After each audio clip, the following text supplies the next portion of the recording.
All right, day 3. Naming, measuring angles. We've kind of already alluded to some of this, so here we go.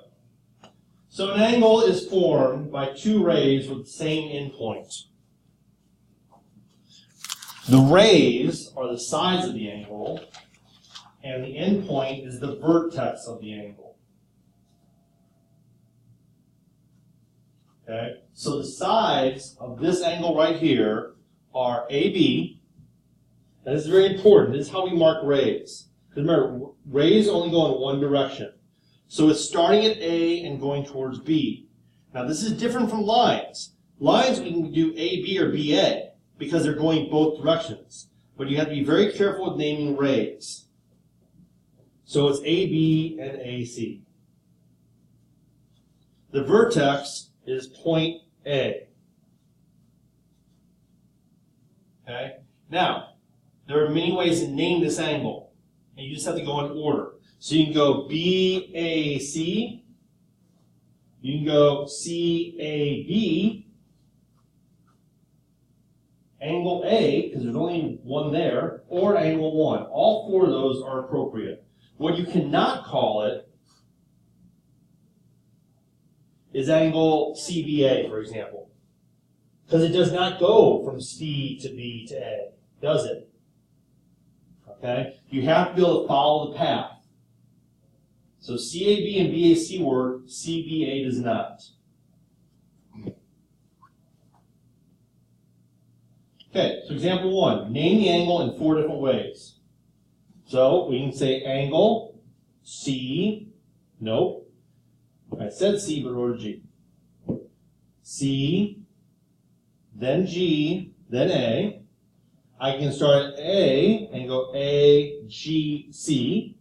I can just call it angle G because there's only one angle at that vertex, or I can call it angle 3. Now we'll be getting into this, but if I had another angle here, like so, now I cannot say angle G because you don't know which one it is. There are actually 3 angles there. There's this one, there's this one, and there's this big one right here. So you can only use G and 3 in this example if it's the only angle at that vertex. Okay, example 2.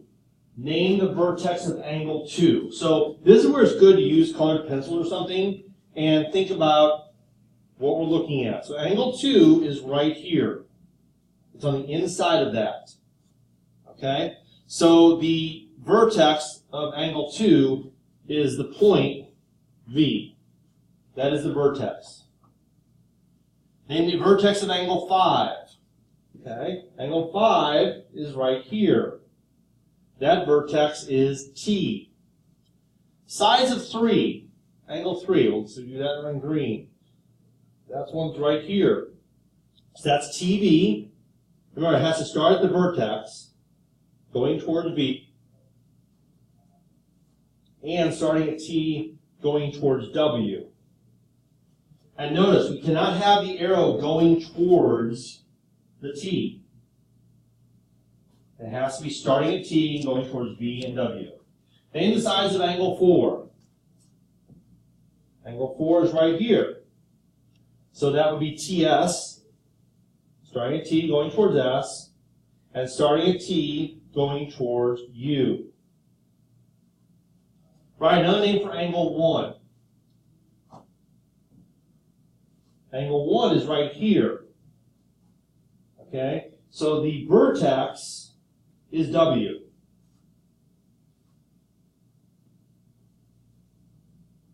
That letter has to be in the middle. So I can call this angle TWV,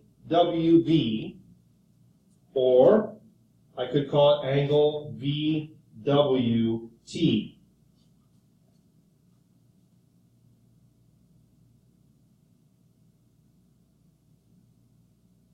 I cannot call it angle W because there are too many angles at that point. Write another name for 4. Okay, we looked at 4 already. 4 has sides of TS and TU. So I'm going to call that angle UTS or angle STU.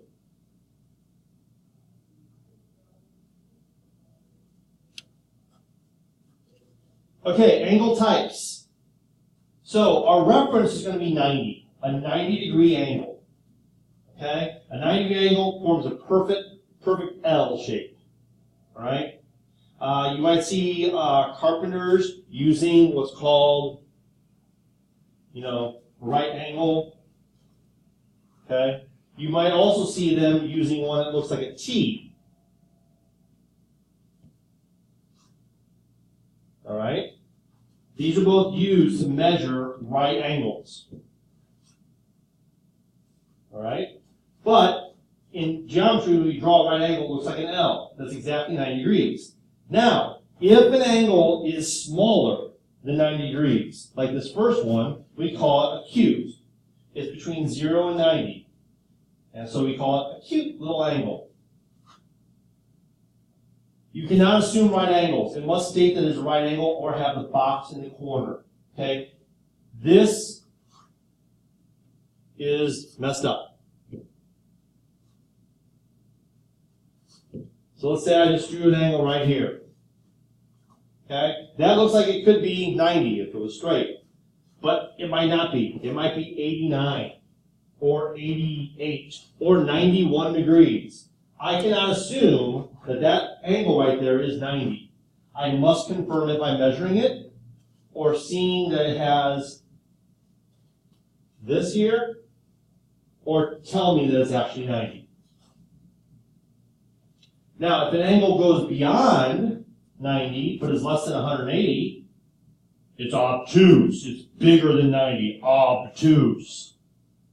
And then if it's equal to a straight line, which we call a straight angle, it's exactly 180 degrees.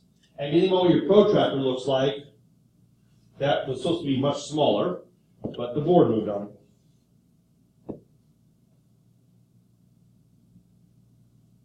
And this shouldn't be there, so let's try that again. You've seen your protractor kind of looks like that, correct? Okay? That's 180 degrees. That bottom line is 180 degrees on your protractor. Example 3, classify each of the angles as right, acute, obtuse, or straight. So NMP, I do suggest you trace with something. So NMP, start here, go to M, go to P. Notice that little box there means 90. It also means, since a straight line is 180, this is also 90. So NMP is 90 degrees. QMO. So a different color, starting at Q, going to M, going to O. Well, we don't know what that is right now. We can't assume. So we'll have to come back to that. Oh, sorry.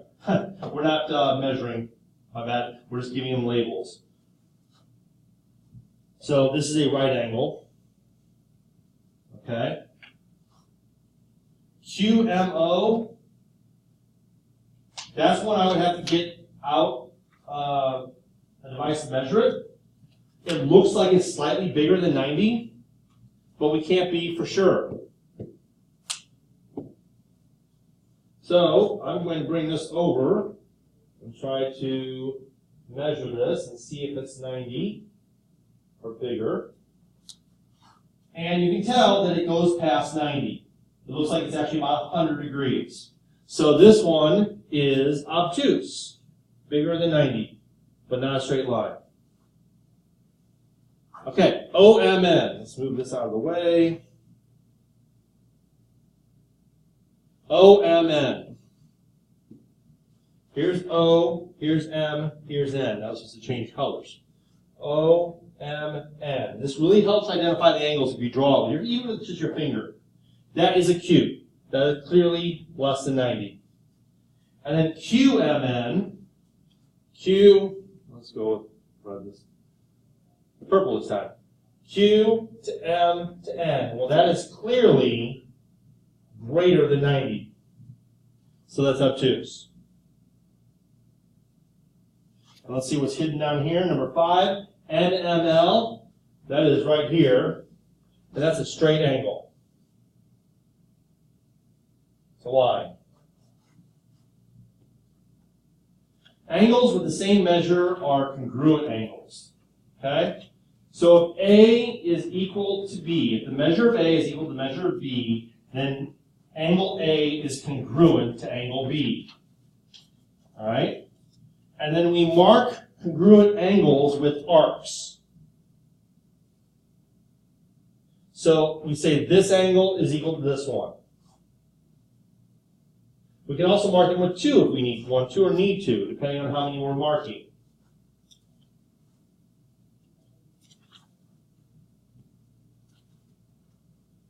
All right, measuring angles. So first off, we want to decide if the angle is acute or obtuse. So that is, less than 90 and greater than 90. Okay? I mean, more specifically, 0 to 90, 90 to 180, but just in general, we're going to talk about that. So, we're going to take our protractor, again, and we're going to line up the vertex at this point here. You can see what I'm close as I can get. Now, notice that is an acute angle, and it's a good idea to kind of say that to yourself beforehand, because look what happens.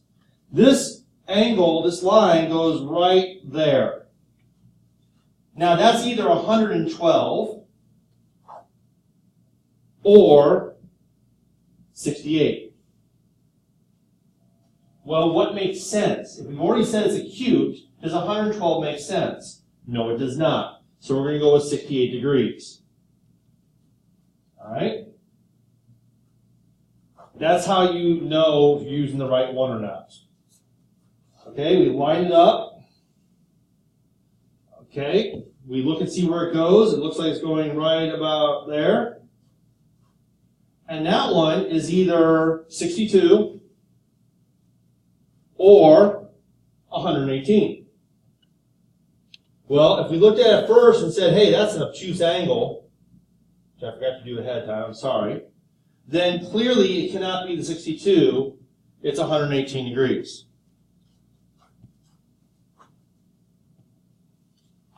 All right, drawing angles. First, you draw a straight line to start with.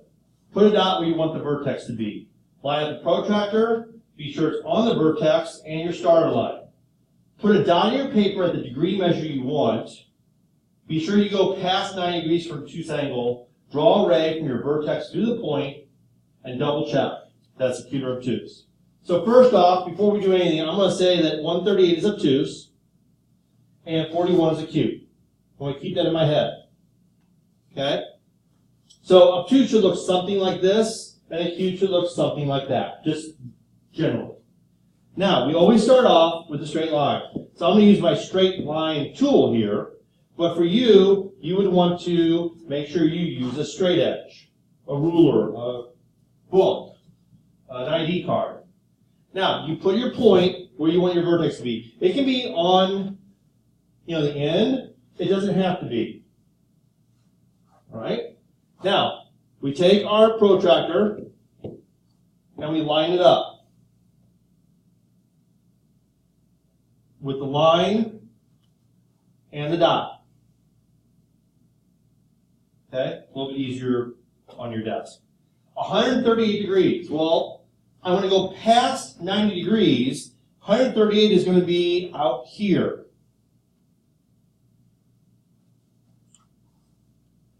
And this is going to be a little difficult for me. Let's try that. So 138 is going to be out about right there. So all I'm going to do now is move my protractor, and I'm going to connect the dots. I'm going to use a straight edge so I make sure I hit it right. And I put my arrows here and arrow here and say that is 138 degrees. And that definitely looks obtuse. All right. For my acute angle, I need to rotate this a little bit, try to straighten it out. Put my dot right there. Looks like it's got a, I didn't draw it completely, won't do it. That's about as close as I'm going to get. All right, 41 degrees. 41 degrees is right here. Okay? Not 139, 41. And now I'm going to connect my lines, my dots actually, and there we go. Arrow, arrow, arc, 41 degrees, and that looks acute. And we're good to go. That's it.